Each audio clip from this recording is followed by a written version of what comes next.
Shalom saudara sekalian, kebenaran hari ini berjudul Perlakuan terhadap Allah.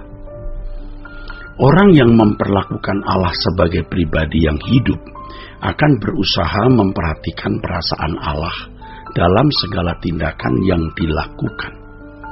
Orang percaya seperti ini berusaha hidup benar bukan karena mata Allah yang mengawasinya, melainkan karena selalu menghayati kehadiran Allah dalam hidupnya, sehingga Allah menjadi begitu nyata dan ia membangun sikap hormat yang patut kepada Allah. Demikian pula orang yang memperlakukan Allah sebagai pribadi yang hidup tidak sembarangan menjalani hidup ini.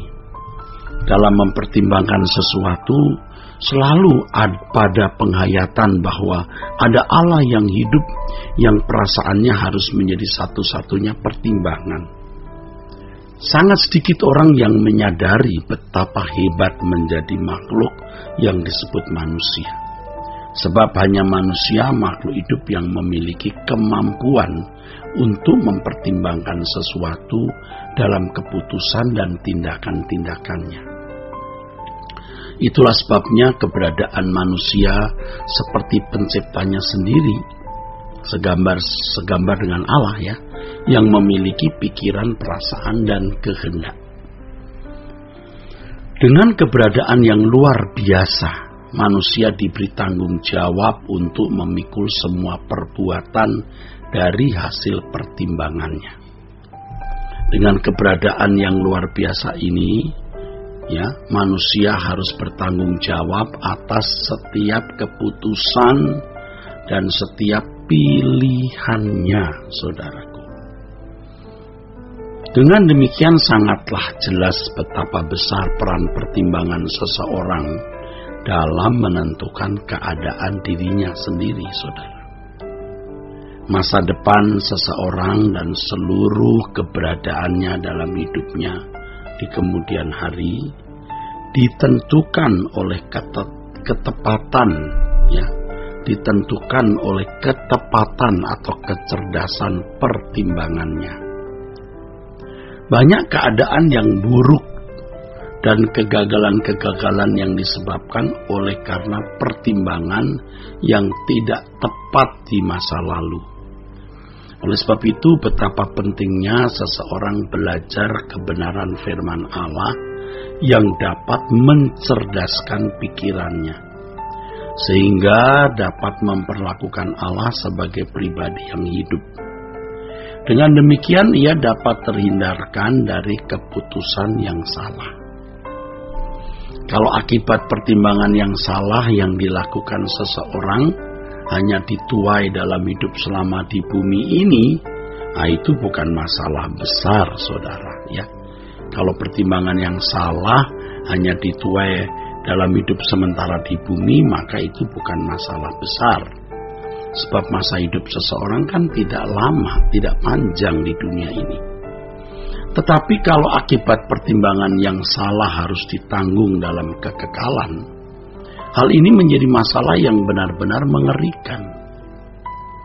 Ketika seseorang harus menuai apa yang ditaburnya dalam kekekalan nanti, mereka tidak memiliki kesempatan untuk memperbaiki diri.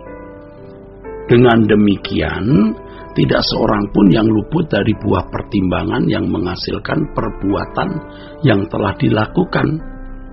Tidak seorang pun yang luput dari buah pertimbangan yang menghasilkan perbuatan yang dilakukan selama di bumi. Itulah sebabnya Paulus berkata bahwa ia berusaha untuk berkenan agar ia tidak tertolak di hadapan Allah.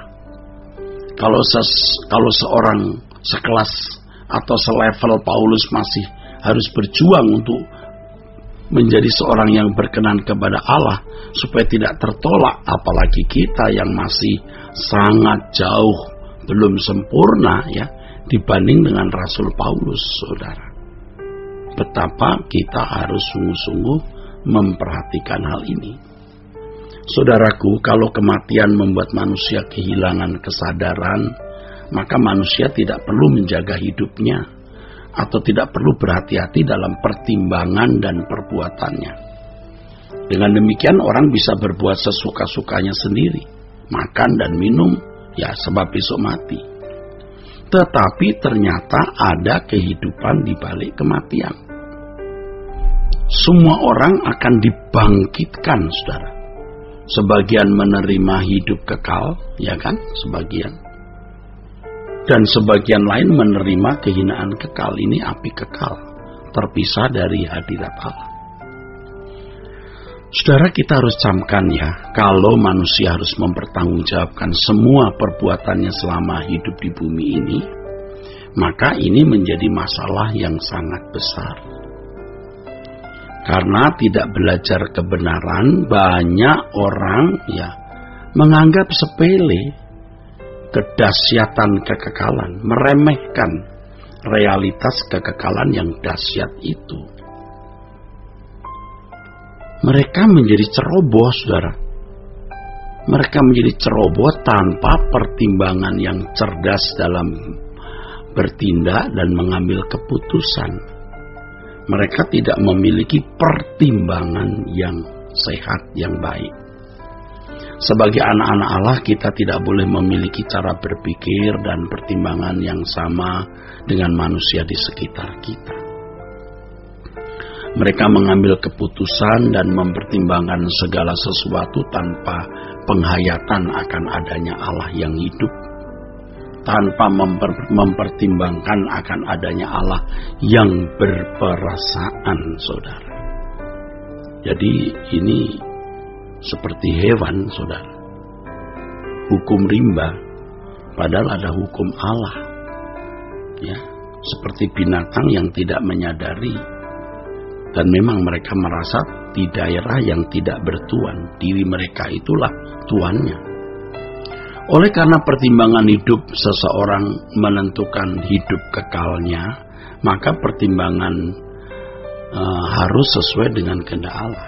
Ya. Oleh karena pertimbangan hidup kita menentukan nasib kekal kita, maka pertimbangan kita harus selalu sesuai dengan kehendak Allah. Pertimbangan hidup manusia sangat dipengaruhi oleh kemampuannya menghayati keberadaan Allah. Itulah sebabnya kesempatan sisa waktu yang kita miliki harus kita gunakan untuk memenuhi pikiran dengan kebenaran, agar pertimbangan kita tidak berdasarkan cara berpikir manusia di sekitar kita, melainkan berdasarkan pikiran Allah. Cara berpikir kita, saudaraku, harus diubah melalui kebenaran firman Tuhan yang kita pelajari, dan tentu juga melalui pengalaman hidup bersama dengan Roh Kudus setiap hari, ya, sehingga kita bisa memperlakukan Allah sebagai pribadi yang hidup. Memperlakukan Allah sebagai pribadi yang hidup berarti belajar untuk mengharapkan pertolongan Allah dalam segala keadaan. Dalam keadaan genting, orang percaya belajar untuk menguatkan percayanya kepada Allah. Ya, banyak orang Kristen menunjukkan seakan-akan Allah yang mereka sembah tidak ada, sehingga dalam keadaan terjepit mereka lebih mempercayai dalam tanda kutip Allah lain sebagai andalannya. Dalam keadaan tertentu mereka juga mudah takut seakan-akan Allah tidak ada. Orang yang memperlakukan Allah sebagai pribadi yang hidup sangat mempercayai kehidupan yang akan datang, sehingga mereka tidak mengharapkan hidup di bumi sebagai kenyamanan. Mereka dapat menghayati dengan benar bahwa dunia ini bukan rumahnya. Tentu saja selama hidup di dunia ini mereka tetap berusaha mengembangkan semua potensi, tetapi semua itu dilakukan dan digunakan bagi kepentingan kerajaan Allah, bukan bagi kesenangan dan kebahagiaannya sendiri, saudaraku. Kiranya kebenaran yang kita dengar ini mengubah cara berpikir kita. Kita bersedia bertobat dan berubah sebelum kesempatan berlalu.